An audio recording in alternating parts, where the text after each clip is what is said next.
Who knows what Jay-Z, J.K. Rowling, Bill Gates and Oprah Winfrey all have in common? Okay, I will tell you then. They have all overcome failure in one shape or form to go on to gain success in their respective careers. Welcome to My Perfect Failure.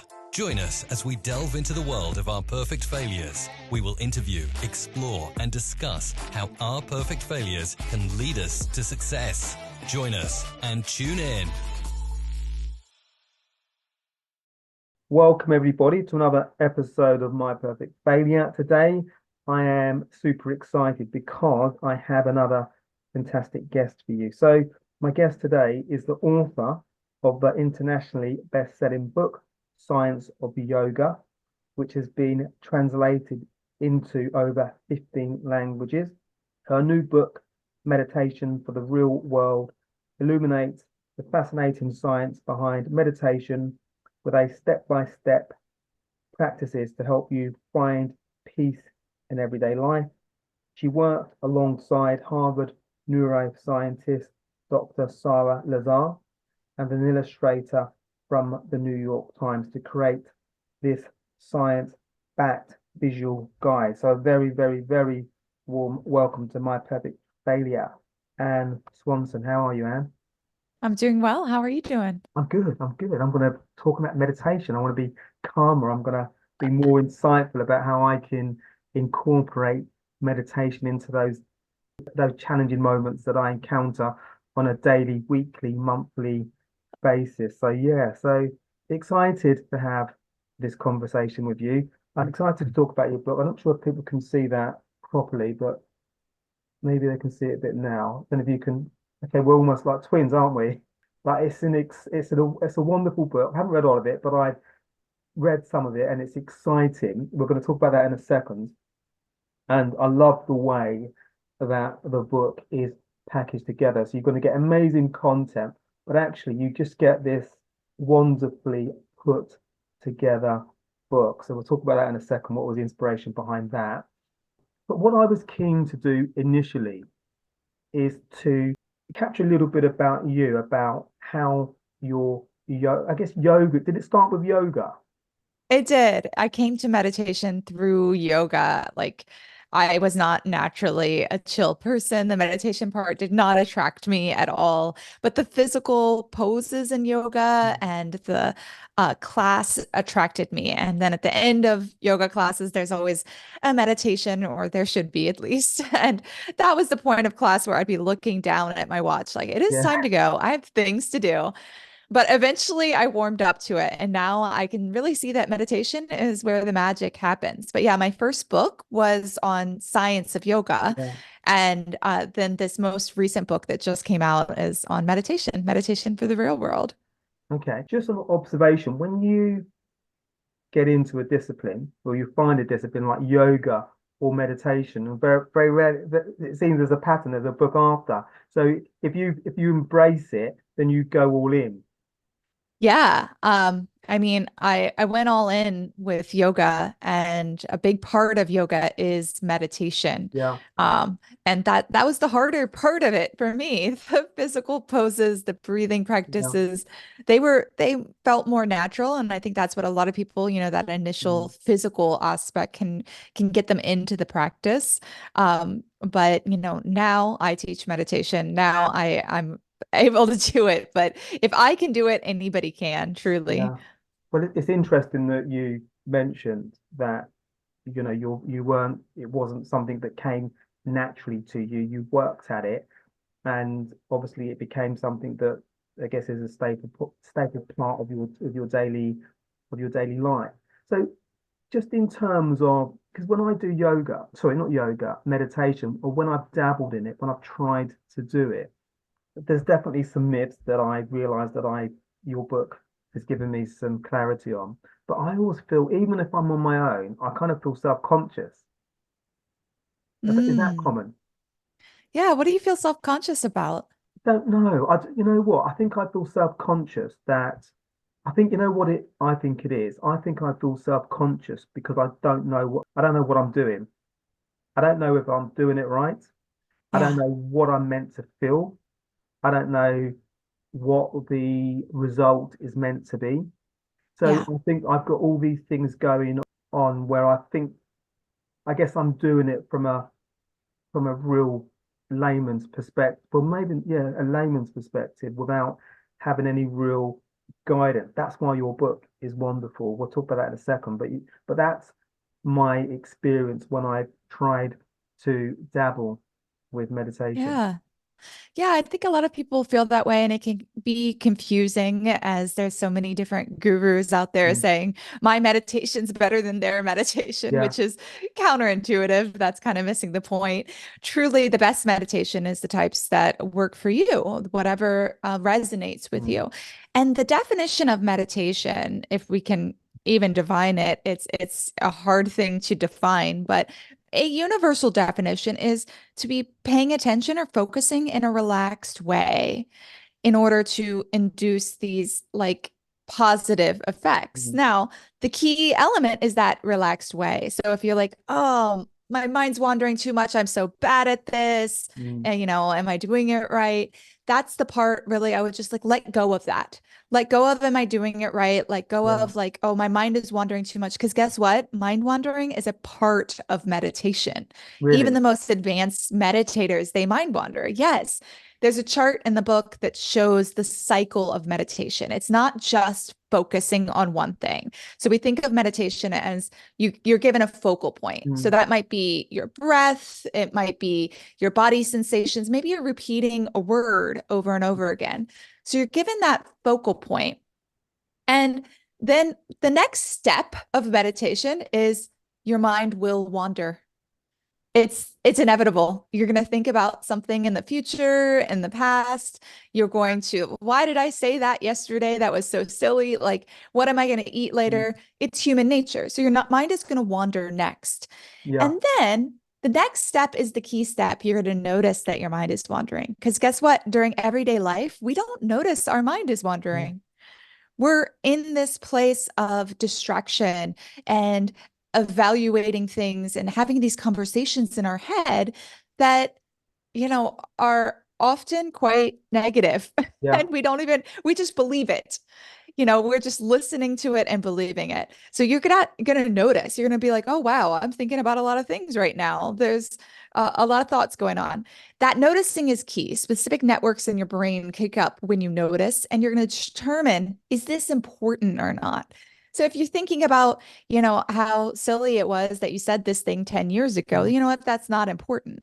But if you're thinking about, wow, there's a fire alarm going off in this building right now, that's important. So you're going to get Yeah. out of the Yeah. building. So you're going to determine, is this important or not? A different network will take up and determine, this activity in your brain will change. And then you're going to go back to that focal point if it wasn't important. So what you're doing is you're training your brain to go through noticing, determining if it's important, and come back to present moment. Then you get better at that, quicker at that. And then Okay. you're able to be more mindful through the day and more able to get into flow state, into Mm. that, completely immersed state in your work and your activities.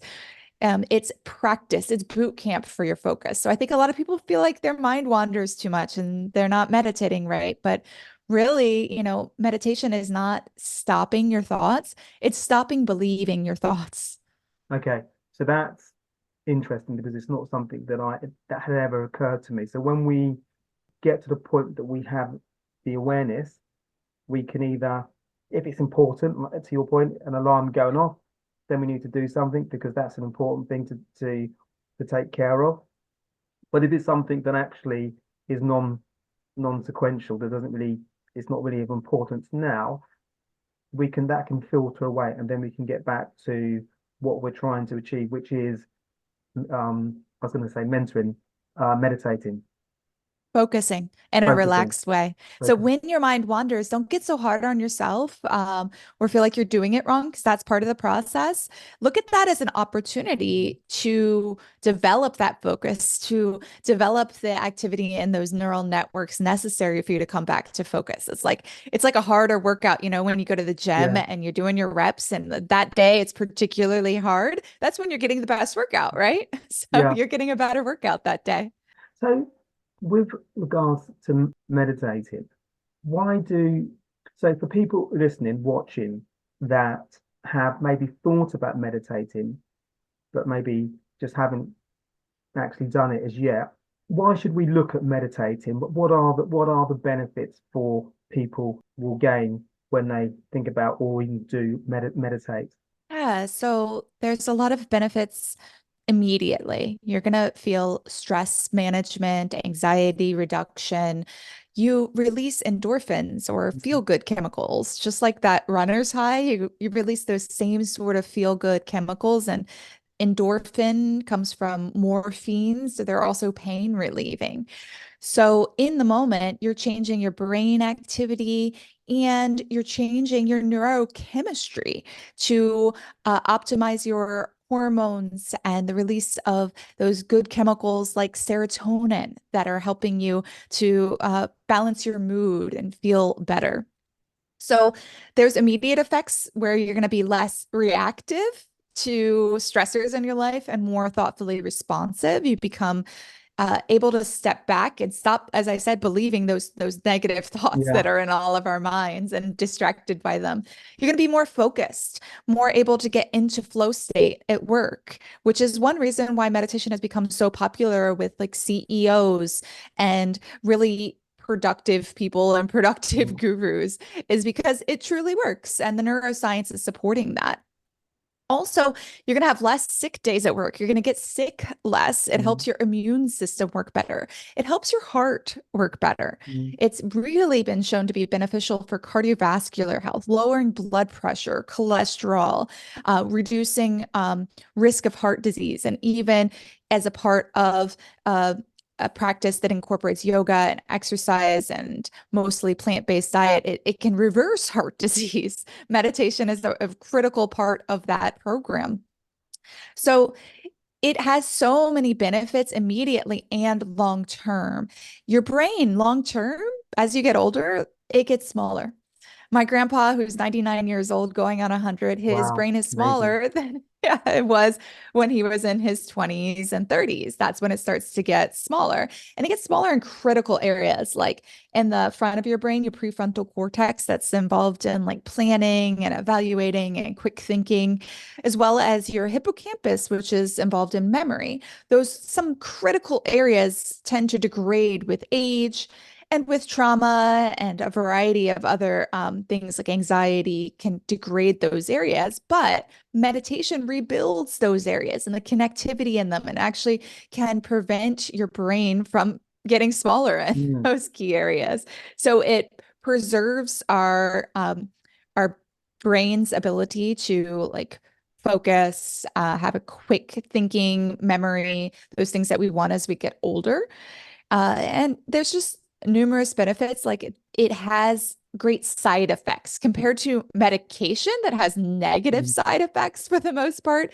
The side effects of meditation are positive. You're going to notice better relationships, feeling more connected and compassionate. You're going to notice better sleep when you take up meditation and keep doing it. You're going to feel more grateful, and it just has all these really great side effects that cascade into your life. Phenomenal. The array of examples that you've just given is pretty much there's a different benefit for every facet of our lives, which is pretty phenomenal. It kind of begs the question, why aren't we doing this? Why? Yeah. Because I think there's, I guess to my mind, and I shouldn't generalize, but I would a little bit, that I guess a lot of people are in the dark like me, where we just don't understand about the benefits. A bit you spoke about how our brain degrades as we get older, but if we meditate, we actually it won't degrade at the same rate or even Or strengthen. even reverse. That's Yeah. incredible. Yeah. That's This incredible. happens on a cellular level too. It changes our cells Yeah. and their behavior, making them more efficient and, in Mm. essence, act younger. So, meditation can help reduce your biological or genetic age. Of course, we can't reduce our chronological age because we can't reverse Mm. time, that ticks on, but we can help our cells act as if they were younger. And that's your biological age. And meditation helps with that. Yeah. So so you started off with yoga and Yeah. then the meditation kicked in. What was your process going from yoga to starting to actually vibe or connect with meditation. Can you recall what that was like? Yeah. So I would go to these yoga classes, as I mentioned, and just feel like the meditation part was a waste of time. And then every once in a while, a teacher would introduce us to a technique that like gave me a taste of that lightness, of that connection, of that presence. So one technique I really love to do is called, now I know it's called progressive muscle relaxation. When I was doing it, I had no idea that there was science to support this. But you sequentially squeeze each muscle group of your body, and then afterwards, your muscles on a cellular level, when you zoom in, they have the capacity to lengthen and relax a little bit more when you squeeze them.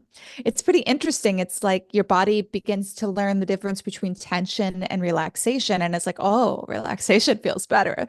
Let me release. We could do it right now in a really short way. Just take your shoulders and squeeze them up toward your ears, and even pucker your lips and squeeze your face and release.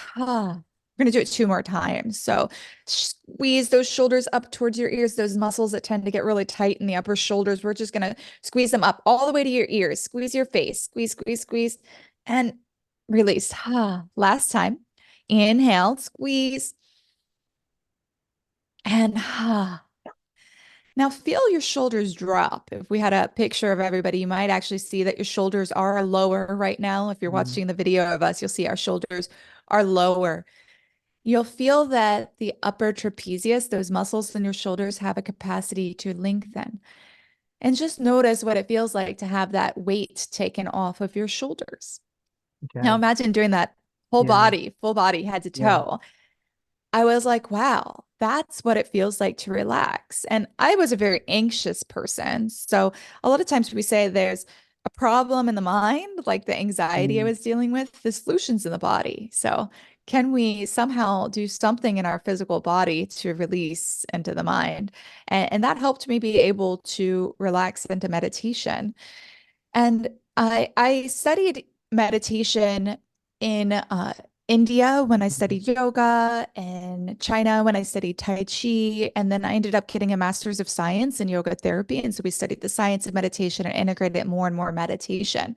But my biggest like kind of shift with meditation, my perfect failure happened when I released my first book, Science of Yoga, which we think the time you release a book is going to be the like happiest, best week of your life, that launch week. Well, I knew the book was great. I knew it was beautiful. I worked with some of the best illustrators and design team in the entire world. The book is really gorgeous. And so I knew it was going to do well. I felt that in my heart.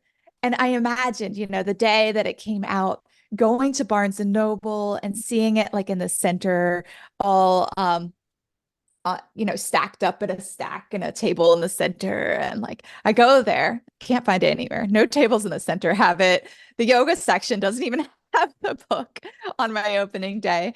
And so I go up to the desk and I'm like, hey, where's Science of Yoga?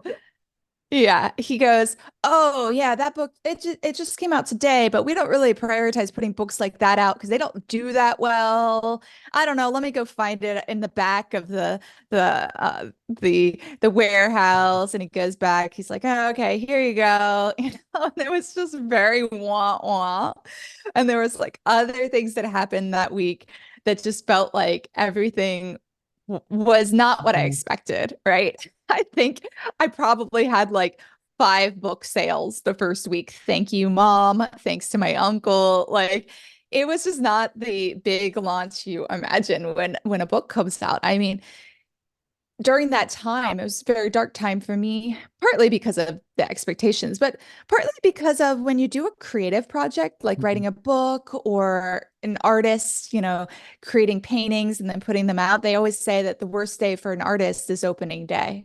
The worst day for a playwright is opening day. Like we love the process. Like I loved that feeling of being important, working with this amazing team. And then all of a sudden it's gone and nobody's emailing me anymore. So part of it is also the loss of that creative process. And now it's out there and you can't change it. It's done, So I was dealing with kind of this depression.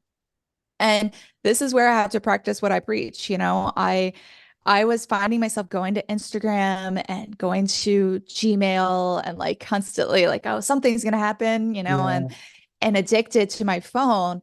And instead, I moved some meditation apps to the homepage of my phone, and I moved all of those apps away too far into the depths of the screens. And I would, instead of going to Instagram, I would press a meditation app and do a 5-minute Okay. meditation. That's all I could handle at that point because my mind was so distracted. And then that 5-minute meditation would give me a hit, a little high of Mm. those endorphins, and I'd feel a little better. I'd notice what relaxation felt like, and I would do another one and another one. And all of a sudden, I was meditating like an hour a day. I was like, how did I get here? But it was more just fitting it through my day and those kind of dark moments when I needed it most. And so meditation got me through that tough time. And I mean, in the end, Science of Yoga has been translated into 15 languages. It's sold like over 500,000 copies. It's done really well. Phenomenal. But it's not always what the initial launch looks like. It doesn't have to be an instant New York Times bestseller. Yeah. But I think that taught me a lot is just being able to use meditation to get me through that tough time. Yeah. Yeah. And if there's any authors listening or watching, if you don't do the numbers in the first day or so, or Yeah. indeed if you don't see it in the stores, so this is a lovely lesson for everybody that actually doesn't happen overnight. I guess it takes time. It takes time. And, there was even like all sorts of mishaps that were happening. Things were not going according to plan that first week, and that Amazon made a mistake and took my book down. So I was like sending people to a broken link. So I wasn't even able to make the sales. And it was like, it felt like everything that Mm. could go wrong was going wrong Yeah. right then. Yeah. Um, and that, that's not permanent. This too shall pass. It Yeah. passed, and I just kept with it because I knew the book was great, and so I just kept telling people about it and going on podcasts and sharing, and it grew through word of mouth. So there's other paths than being an instant New York Times bestseller, right? The thing is to be translated into 15 languages, which I find that amazing that you've got people globally in different languages that are able to benefit from from the yoga lessons and exercises and insights that you provided. And I think you said you sold today 500,000 books, Approximately, yeah. which is phenomenal. So the book happened with the yoga, and I was thinking something that you mentioned on an email. So it was almost where the meditation came in. It was almost your rejection protection because you had these difficult moments happen, but the meditation was almost became more important and became your savior during those moments because Instagram and Gmail, particularly when we are looking for a certain outcome, whether it be likes, whether it be people talking about a book or something, or positive comments, if we're not getting what we want or we hope for, it can be really demoralizing. Yeah. Yeah. And it is an addiction to go to social media, right? We're trying to seek this Mm, this dopamine rush, and ultimately meditation regulates your dopamine. It regulates all of these chemicals that we're seeking through whether it be pills or through drugs and activities. Is that your inner pharmacy mm, in your brain? You have access to all of this, yeah, and you just need to balance it and tap into it. And that's what meditation does for us. So that tough time forced me into this practice and that spiritual seeking even more. I mean, I was already practicing meditation, but during the tough times, it's harder, right? You can't yeah. focus. Like it's hard to focus during that time, but that's when you need it most. So it really forced me into it. And I do have a funny story about how rejection is protection. I'm That's all quite ears. I'm all ears. serendipitous. Yeah. So my first book, Science of Yoga, I got that book contract right after I had finished my master's of science in yoga therapy, and I was seeking a job, and I was applying to teach at colleges, at I was applying for spas because I'm also a massage therapist as well as yoga therapist. So I thought I could do something in a spa environment. I was applying for hundreds of jobs. And at this point, I'd gotten over 100 rejections. Like, and it could be, you can feel down a little bit when you get each of those Totally. rejections, especially when you feel overqualified. You're like, Yeah. I know I would do an amazing job at this. But I just kept meditating, journaling, trusting that the right opportunity that brought together all my skills was coming my way. I was writing on the mirror, like what I wanted to feel, Yeah. creative and present. And I was told later that my friends from graduate school, they were about to have an intervention with me because I was Really. acting pretty woo-woo about it. But I just really knew something big was coming my way, and I trusted that. Well, during this time applying for all these jobs, I had gotten a random email that I kind of ignored. I didn't even really notice it. It was from my publisher, DK, that's part of Penguin Random House, the largest Yeah. publisher, one of the largest publishers in the world. And they were offering me a book contract for Science of Yoga, which is like literally the perfect. I just finished my master's of science in yoga. It was the perfect opportunity. I couldn't have written it better. Listen, I had very little social media following. I did not have an agent. I didn't write a book proposal. I didn't have the intention to even write a book at this point Mm. in my life, but it came my way. And I truly believe that that time period of meditating and trusting that the right thing was coming set me up for that. Mm. It attracted it into my life, especially when I was being bombarded with rejection and still being resilient amidst them. I truly believe that rejections, all those 100 plus rejections were protection. Because if I had gotten a job teaching at Yeah. a college, I wouldn't have had time to write this book. It Yeah. was all consuming. It was like 6 months of 80-hour work weeks. It was all consuming. So I really do feel like rejection is protection. I even lost a job at that time that I was really sad about, but I couldn't have continued it with this book contract. So it all worked out. What a lovely story. Because, and I think for all of us, because we all get rejection. If we're trying to do something, then rejection pretty much is going to be there. So we need to be able to deal with that. But I love the idea that you just saw the email in the weeds of all your other emails and saw that it was a wonderful opportunity. And what's interesting about that, to your point, that normally, well, I don't know this because I've never written a book, but I would I would hazard a guess and think that most publishers, they're looking for somebody that's got a nice footprint, got decent social They media, are. because I guess from their perspective, there's a bigger opportunity that book's going to do well. But they obviously saw your content out there or found you somewhere and Yes. thought, let's start send out an email. Yeah, they read an article I wrote online. So it's not just to say to Yeah. be super woo-woo, just wish it to be true and it will be true. I mean, I did the work. I was applying for jobs. I wrote articles online and they read an article I wrote online. In my bio, I wrote that I have a master's of science in yoga therapy, and they were looking for somebody with a master's of science in the field. Yeah. Yeah. So writing a book. So when you got that email, amazing email to get once you discovered it was there. Did you have any trepidation? Because that would have been your first book, right? Did you Oh, yeah, did you have any absolutely. trepidation about the maybe I'm scaling it to be bigger than what it is, but for me to put a book together, it's like where do I start? Big deal. Yeah, I definitely had some trepidation, but I think because it felt so right, because the Mm, description of the book, was so similar to what I wanted to write or do anyways. It just felt so right. It felt like the yeah, last 10 years had been preparing me for that.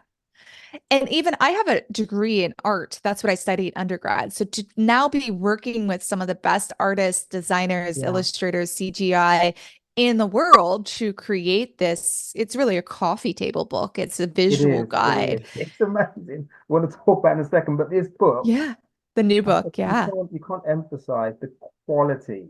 There's quality in terms of the content, but there's quality just in terms of the way that it's packaged, put together. You've got lovely um images or illustrations. I don't know if you can see it on my PC, but I think people should Yeah. definitely get the book.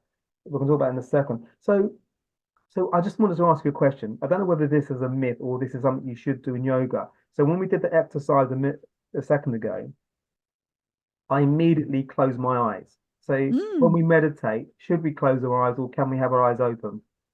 You could totally have your eyes open. And uh, on the cover of the book, does she have her eyes open or closed? There's a woman, she's on a subway and Yeah. she's meditating. You can meditate anywhere, anytime with loud sounds in the background. You could have your eyes open. I would recommend if you're, on a subway or in an airport to have your eyes open so that you could be safe and present.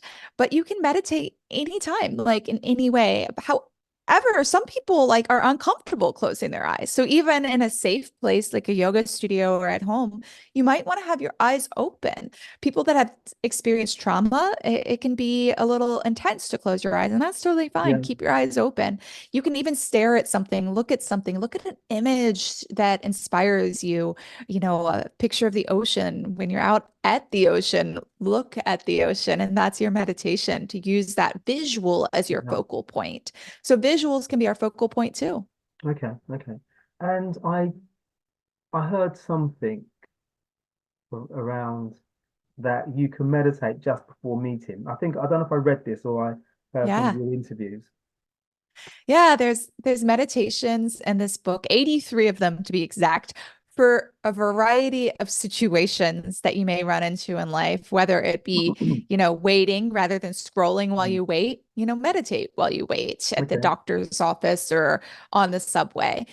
And also I find before a meeting or before going on a podcast, before you accept on Zoom Yeah. or before you walk in the room, to take a few moments. It can be a 1 minute meditation. Mm. That's one of my favorite features of the book is like these 1 minute meditations we can fit into our everyday life.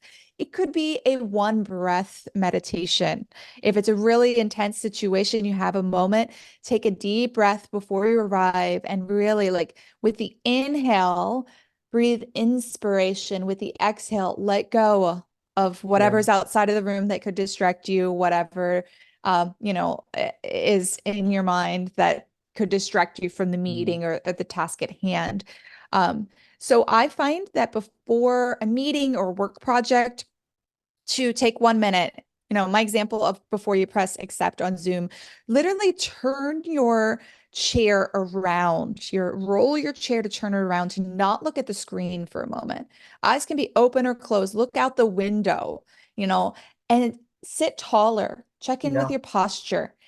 And then notice your body's sensations. Mm.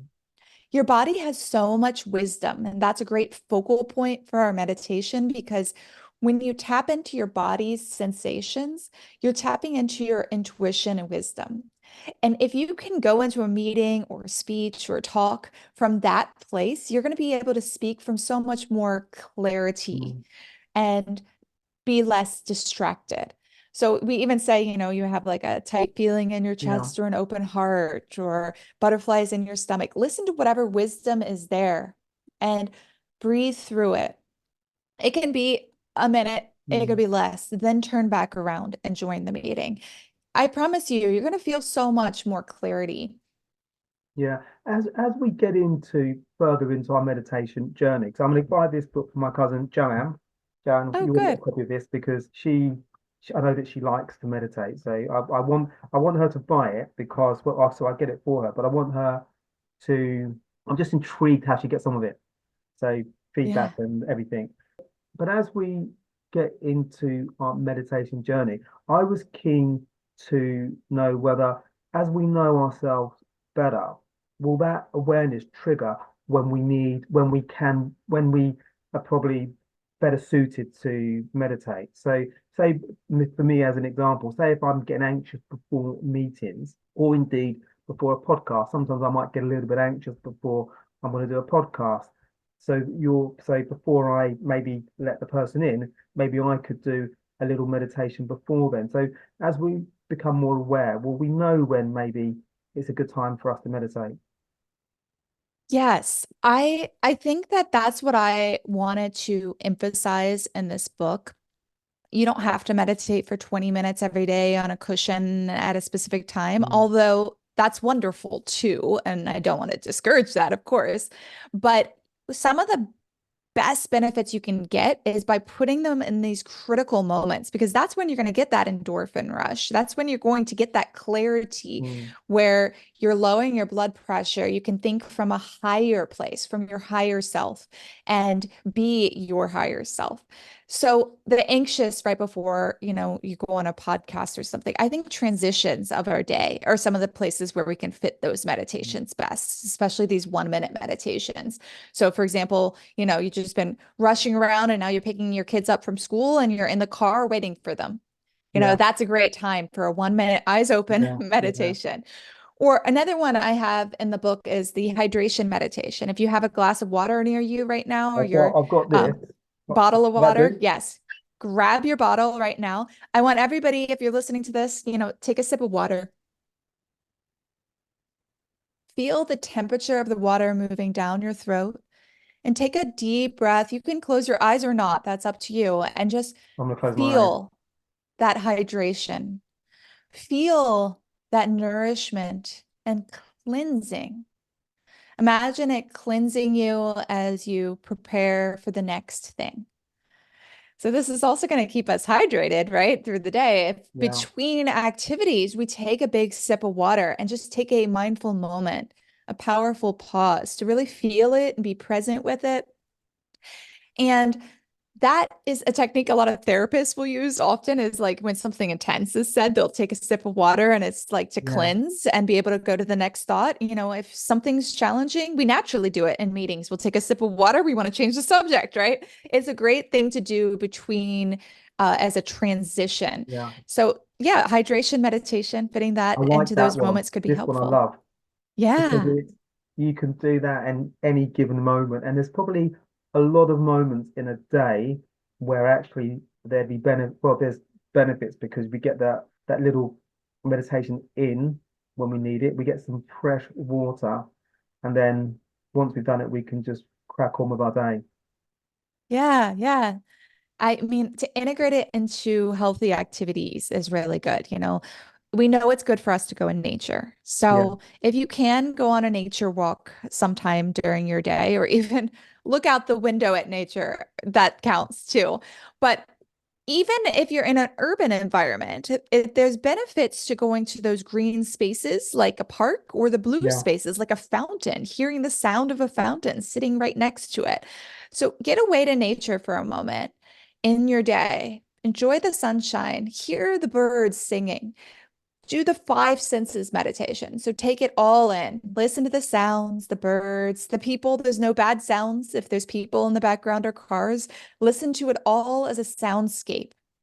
And then you're going to see what you see, and yeah, take into the details, smell. Apparently, in the forest, in nature, there are specific aerosols that are released by the trees that are shown to increase antibodies in our immune system so that we can help fight invaders better. They increase also natural killer cells, which are shown to help us fight tumors and cancer better. So smell and enjoy the smell, taste whatever tastes are present. Tune into your physical sensations as you're in nature. Even take your shoes off, put your feet into the grass if you mm, can. We can't always do that, but there's scientific benefit that I speak of in the book to that. It's called earthing. That's what researchers call it. Grounding is another term for it, but they call it in the studies earthing, and it reduces inflammation to physically touch the earth. So we can integrate that into our meditation as the negative charge of the earth helps us to balance out. So there's so many benefits to these little micro moments we have in our day. And we know the science of being in nature is very strong. yeah, Why not integrate that with a meditation so you get the double effect? yeah. So it feels to me, or sounds to me, just listening to you, that we can experiment until we find, I guess, the different types of meditations that really appeal to us and we're getting, I guess, the benefits that we want. Yeah, definitely experiment. And as a gift to your listeners, if you go to meditationfortherealworld.com, I have audio guided meditations that come with the book. So you can sign up. There's all the links to be able to get the book. And Oh, then amazing. you'll see these guided meditations that'll come to your inbox every day. And they have music and sounds integrated into Mm. them that are engineered to optimize your brain waves. So I worked with a sound engineer who has two master's degrees in music, and we integrated these sounds. So if you have a hard time focusing, but like music helps you relax, this could be really beneficial. These will be different than any other meditations you've done. But also we integrate nature sounds because your brain doesn't necessarily know the Yeah. difference between being in nature and hearing the nature sounds.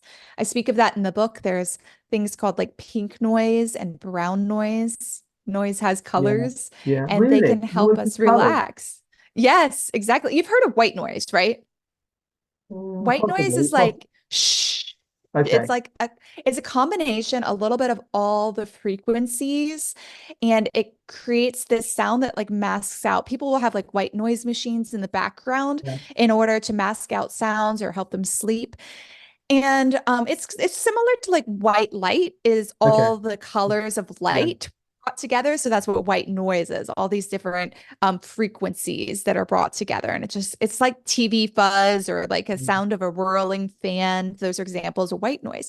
Now, pink noise and brown noise are like usually from nature sounds. So pink noise is like rainfall, which we find so relaxing. And brown noise is like a waterfall or the sound of like intense waves coming into the shore. And when we listen to those noises, it helps us with memory consolidation, relaxation, sleep.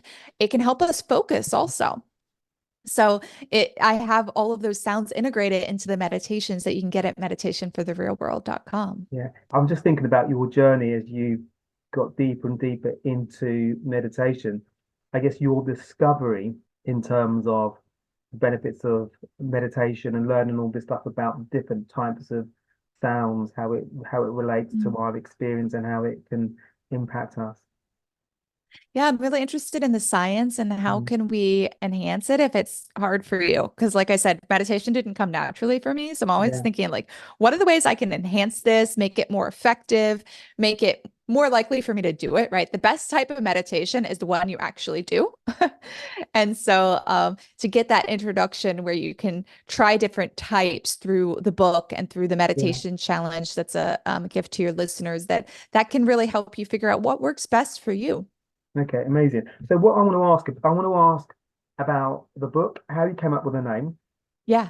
for the book, and also about the one I've mentioned about three times. It's the actual book in terms of the completed book content plus the artwork and everything. Tell me about everything, how that all came together. Yeah. Working with Dr. Sara Sara Lazar. Lazar. How did it all Yeah. come together? What was the sort of the backdrop to putting this together? Well, what I love about it is it's a physical thing, right? Yeah. Like I used meditation apps. You heard my story of how I Mm. did, but sometimes when I go through a meditation app and I'm like scrolling, it feels like nowadays they're all wired just like social media. You get these pop-ups and you have to Mm. find the right meditation, and then all of a sudden, I'm like, okay, this one's going to be good for anxiety, but I have a green sword and I'm fighting the Archangel Michael, and I'm like, how did I get Yeah. here? This is not Yeah. the meditation I signed up for. Kind of So stressed. I want to You're exactly. kind of more So stressed by just having to swipe and ex seeing these figures and trying to, what did it say? Trying to keep track of everything. yes. Yes, that's how I feel with the apps sometimes. So I wanted to make something physical. Like if you are one of those book lovers that loves the feeling of like turning the Mm. page, the smell of books, there's a sensory experience with a book. Mm. And to have this by your nightstand rather than pulling out your phone and look at it like I'm dealing with fatigue right now. Yeah. What should I do? You use it as a handbook. So there's once if you want to learn how to boost your memory based off of science or compassion meditation, creativity, you can use it as a handbook with whatever you're dealing with, high blood pressure, and go to those sections of the book to help you get through life, to help you use meditation and integrate it into the real world. Funny enough, I didn't come up with the title. I just talked to my publisher. I was like, this is what I want to write. I want it to Mm. incorporate a lot of science. I want to work with this Harvard neuroscientist that is really a legend in the field of meditation and yoga. And I want to make sure it has the most cutting edge research, but explained super simply with illustrations. And I want it to have step-by-step meditations in it. Like, here's what you do step by step, where you can actually, some of them, as a 1 minute meditation, you meditate while you read it, or you read it and then you Incredible. sit tall and do it right afterwards. Oh, So it's it's a different incredible. experience than an app. And they came up with the title. And I loved it. It was Yeah, like perfect. I was like, that is the perfect title. It's funny, what the author comes up with and what the publishers come up with. We never write the words on the back of the book. I wrote all the words inside of the book, but on the back of the book, it's all like SEO. Like really, the authors never write that, or really. at I least didn't know not to that. my knowledge. Yeah, so it's kind You're of getting some funny. insights. And Hmm. so I love, because it is really, to me, it's a guide, and it provides, you talk about the science, it does demystify a lot of the myths that people that maybe we're not very advanced in terms of our meditation journey. It actually makes it massively more appealing to actually think and actually do meditation, because it feels more it feels more logical. It feels that there's more, you understand the benefits of why I should be doing that, be meditating. And I think if you understand the benefits, it excites you and actually you Yeah. want to do it, as opposed to being confused about why I should meditate, and then when I actually do meditate, to my experience today, it's almost been like, well, I'm totally not sure what I'm doing here. I think that I've always looked for a kind of like a eureka moment. So I'm meditating, something, waiting for something to happen. Yeah. Nothing's happening, and then I get slightly subconscious about it, and then I stop, and I might not engage it again for a couple of years. That's a common experience. We think the eureka moment isn't come while meditating, but guess what? It comes sometimes after. I It really, can come during. Like I've definitely had those times where I'm meditating. I'm like, oh my God, I have to have a paper and pen right next to you. And I have a technique, the creativity meditation in here will spark that for you. mm, But I find that it's just later, I may come up with that inspiration and you yeah, don't necessarily connect it. Or also, if you think about this as boot camp for your focus, then you're going to be more focused and in flow in your everyday activities. So that inspiration may come later. mm. Okay, okay. So immediately after we've meditated, is there something we should do immediately after, or does it depend? After, yeah, that's a good question. I find that because I integrate meditation into these little moments, Yeah. usually it's before something, right? So before I write my list of things to do in the Mm, morning, I meditate. So I do have yeah. like a formal 10 to 20-minute meditation, depending what I can tolerate that day, every morning. And then I'll write my list of things to do. And I find that that makes me so much clearer minded to figure out what are my priorities. I'll cross things off the list. You know what? I'm never going to do that. I changed my Mm, mind. And so I do it to prepare for something often or to unwind for something like yeah. after a stressful event. How do I use this to recover?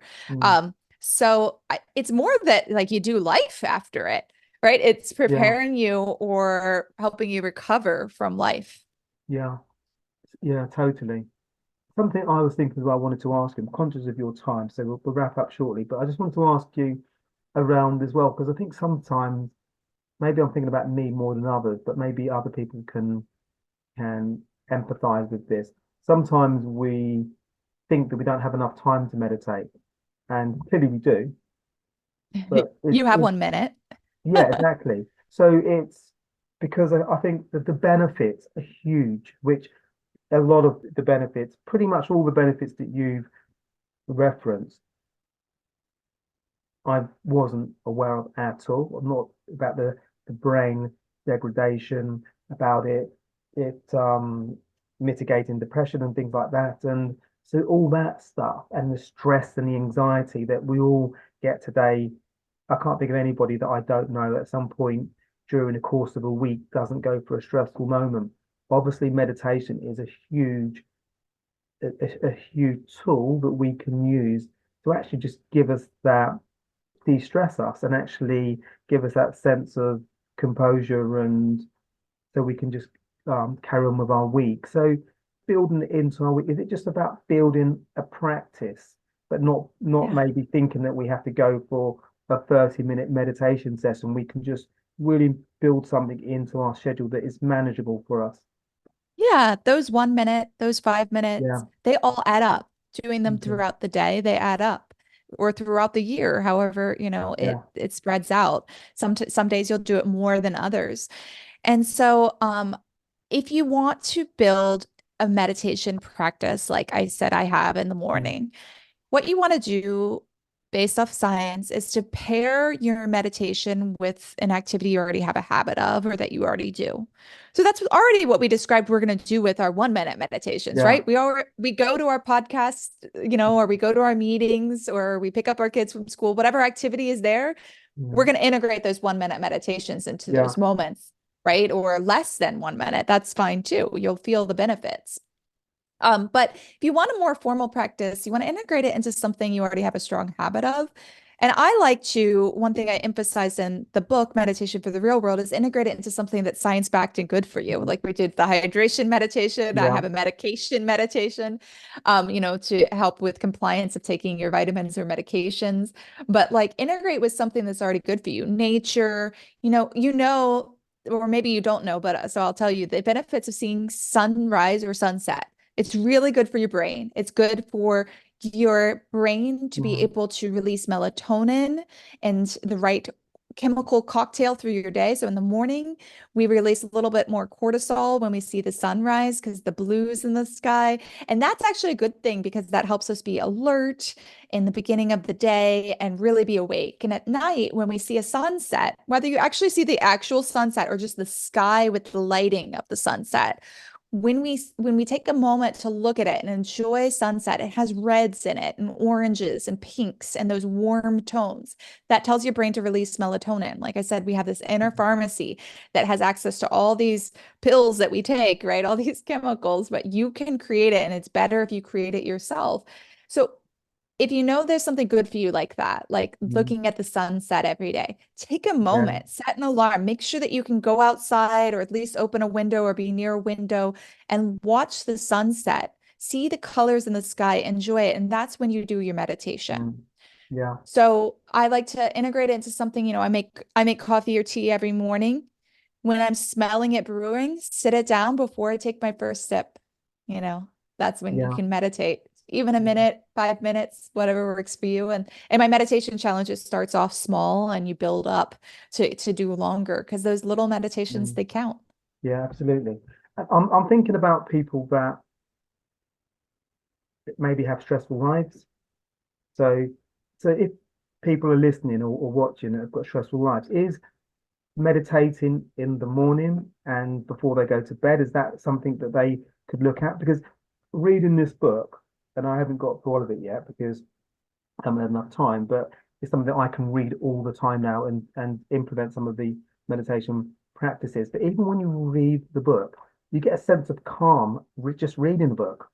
Just the colors and Color the and physical feel. Yeah, they really yeah. make beautiful coffee table gift books at DK. Like this is the gift book, like you said, you're getting for your cousin or your Mm, your skeptical mother-in-law who was mm, told to meditate by their doctor, right? This is going to get people into it that wouldn't normally get into it yeah. because it's such a beautiful piece of art. If Yeah. you've got a grouchy boss, get him this book. It's not Yes, your it's a good birthday, but I gift. really want you to read this book. You can post the pages you want them to Yeah, read read this about page, read anger, this page, read this page. road Just rage, yeah, frustration. yeah, absolutely, absolutely. So yeah, so for people that maybe if they've got a stressful job, morning meditations and evening meditations, is that something they can look at?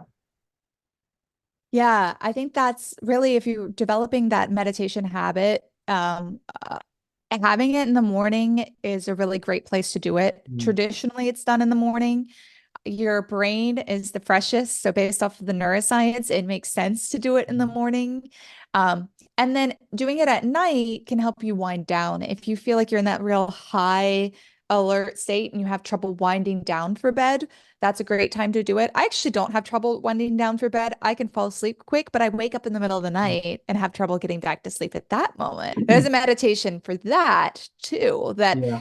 I don't want you going on your phone and pulling up an app and listening to something in the middle of the night and Mm. looking at that blue light in the screen, right? We don't want to do that in the middle of the night. Instead, you can read in the book, and some of these meditations, like the 1 minute meditations, you memorize them. Yeah. And like if you wake up in the middle of the night, you just have to remember the word down. We can kind of do it real quick right now, like a shortened version of it, so that if you do wake up, you can remember whatever parts of this you can. So you release your body down. If you're in bed, you're lying down. Here we might be sitting down, and you slow your breath down. And then bring your breath down. So physically allow your abdomen to move with your breath more than your chest. Notice that for the next few breaths as you bring the breath down. With each exhale, feel your body settling down. Releasing down into the surface supporting you. And the last step, kind of like when we're counting sheep at night to help you sleep, instead you're going to count your breath. We're only going to do 3 breaths. We're going to count down from 3 right now, but at night I do 100 and I'm Wow. always asleep. So right now we're going to inhale and exhale. That's 3. Next breath, 2. One more breath on your own. Feeling that energy settle down. So I tell people to count down from 100. And if you lose count, you start back over. Or if you get to 1, you start back over. I've never gotten to 1. I've definitely lost count because, your mind wanders and then you have to go back. And then you're kind of maybe snooze off for a second and you come back. You've got to just start back at 100, count down, and that'll put you to sleep. Counting breath rather than sheep, Yeah. counting down. Okay. Loads of amazing insight. So for people that are saying, Paul, can you ask Anne where can they get the book from? Where's the best place for people to get the book? You can buy the book anywhere, but go to meditationfortherealworld.com and you'll see the links to where to buy it, Amazon bookstores, wherever you get it. When you go to meditationfortherealworld.com, then you'll get those audio guided Okay. meditations with the music optimized to improve your brain waves for the practice. So incorporating some science behind it. So definitely meditationfortherealworld.com. And then, the other place to connect with me is Instagram. It's at scienceof.yoga. And if you get the books, both of my books, you can tag me Mm. and connect with me. I always answer the DMs personally. So those are the best places to connect. And you've got a wonderful YouTube channel as well. So Yeah, that Ann you've got Swanson lots of Wellness. wonderful videos there. So I'll put a link to your YouTube channel as well. Yeah, yeah. That's going to include practices like Tai Chi, Mm. self-massage, chair yoga, relaxation practices, meditations that you can do at Yeah. home. So that's at Ann Swanson Wellness. It's amazing the journey that you've been on from the anxiety to the frustration of the job rejection to getting that random email from DK. So your first book came out. Now you've got your second book, and I'm intrigued what your third one's going to be. I'm not allowed to tell yet, but I'm in discussions. Really, really, Yes. I'm intrigued. So when you can let me know, do let me know. I'm just intrigued because I will be getting that book, and it'd be lovely to I'll take contact with you and to have lots more discussions. Yeah, I'll be back on the show for sure when the next book comes out. So you'll hear all about it and get a copy. That would be amazing. That would be amazing. So we do have one more question. So there's a recurring Mhm. question. So the recurring question is, so if you can invite 3 inspirational people for dinner, they can be a liable path. Who would you invite for your dinner? Well, the first one's easy, obviously Oprah. Mm. I feel like Oprah would be really happy and the conversation would flow if I also bring Maya Angelou Yeah. to the table. Like just seeing their interaction of that like Mm. mentor and student, and I feel like I would have so much to learn. And then because, I've been talking about meditation, I'm gonna bring I'm gonna bring the Dalai Lama too. I think that he's so like bubbly and joyful. I've been around the Dalai Lama because I studied in Tibet, Okay. and he's not in Tibet anymore. I studied in Dharamsala, India too, which is where he is, and saw him in his monastery. And he just like laughs and he's jovial. He makes jokes constantly. I feel like he'd be a great Mm. dinner guest. He's not serious like you'd think with the meditation. It's like so lighthearted and free. So I think that'd be a fun time. Yeah, yeah. They would love your book as well. Yes. And I could get little blurbs for my book from each of them. Yeah, yeah. I wouldn't be surprised if Oprah gets this. I could imagine her reading this book and I actually can too. doing the Yeah. daily practices. I'm Anybody knows, send it to sorry. Oprah, please. If anybody knows Yeah, out there, send absolutely. this to Oprah, Absolutely. please. Absolutely. She would definitely, if she does read this book and she does love it and she does watch this episode, can she just confirm that she loves it? Yeah. Can she Yeah, just confirm it definitely. either to you, me, or somewhere on the ether? Just confirms that she loves the book. I'm already in Hawaii, so it's not far for me to get to Maui where she is. And, I'll Mm, do an interview, it'll be great. yeah, So, that'd be amazing. She At some point I'm going to do a league table on the most popular guest requests for dinner. I don't have the league table, but I'm fairly certain that Oprah is number one. I will do the league table at some point, but definitely she's got to be number one. She's definitely I up there. love that. Yeah. But Anne, thank you so much. It's been an absolute delight to meet you, to speak to you, to increase my knowledge about meditation. I've got I haven't gone all the way through your book, but just from the bits that I have read and from speaking to you, my relationship with meditation has changed dramatically. So I'm excited to think about what types of meditation I will blend into my working day. Gonna say it's not the type of book you read from cover to cover. Like after you read chapter one and get the basics, it's a handbook. You just keep Yeah, going back to it. I'm feeling this right now. What meditation can I do for yeah. FOMO, fear of missing out? What can I do when I feel like overwhelmed from doom scrolling? There's a Mhm. meditation for each situation you could think of. So you just keep coming back to it. That's a really good point, actually, because I'm thinking, as you were saying that, I thinking about if I'm having I don't know, going through not a difficult moment, but a challenging moment in the day, or maybe it doesn't even have to be challenging. It might be that I've got a bit of time on my hands and I might want to think of a different type of meditation I can do. You can literally just go to your book and find that. Yeah. Yeah. Yeah. But it is also when you do start reading the book, you do want to continue as well. It does have that Oh, warmth about it as well. So yeah. Anyway, an amazing meeting you, loving your book, loving this conversation, and I'm excited to hear about what your next book is going to be. So thank you so much. thank you. Thank you, thank you. And if you're watching this episode on YouTube, please do subscribe. It really does help us grow the channel. And if you know anybody at the moment who you think actually life's a little bit stressful, or actually doesn't have to be stressful, but you want to give them a little bit more calm in their life, a little bit more balance, please do share this episode and introduce them to Anne and her book. And your feedback is most welcome. So we're keen to hear about the things you like and equally the things you don't like. So you can find me at paul@myperfectfailure.com, or you can find me via the feedback page on the website. So take care for now. Bye. Thanks for listening to My Perfect Failure podcast. Be sure to visit www.myperfectfailure.com to join the conversation. Subscribe to our podcast on iTunes or Google Play. Look out for our next episode.